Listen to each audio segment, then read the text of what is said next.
Chad is here from D.A. Davidson. We're talking market news this morning. So first up, we're going to talk about U.S. stocks. They closed at record highs yesterday. So what news affected the market?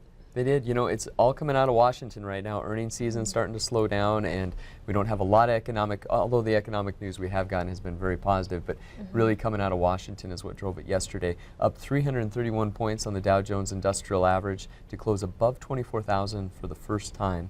And so we closed at 24,272. The S&P 500 also hit a new high. And we actually just finished an 8-month streak where the market's been up for 8 months straight. The Dow, that's the first time that has happened since 1995, Victoria. So we're going back a long time. And it's the first time that the S&P has logged that many since 2007. So we really have been on a big winning streak. And as far as today, what can investors expect today? Well, we're going to continue to see that the news will be coming out of Washington.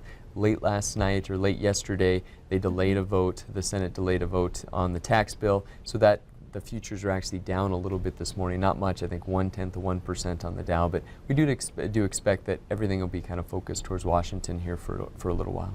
And it looks like economic growth is stronger than expected. So what have we been seeing as far as the numbers go? You know, that's right, and I did bring some numbers here with me this morning, but we have seen GDP continue. We're midway through the fourth quarter, but continue to show above 3%. Industrial production, manufacturing, all the things that we look at have been very, very positive, and that just kind of continues to chug along. I know there was two pieces here. The Atlanta's Fed GDP Now model says that real GDP is growing at a 3.4% rate, Victoria, and the New York Fed's Nowcast says 3.8%. So we're finally seeing that 3% plus growth that we really hadn't seen in a long time. In fact, we're going back to about 2004 since we've seen this kind of growth with GDP. Okay, all right, looking good. Well, thank you so much for joining us this morning. You have yourself a good weekend. You too. Thank you.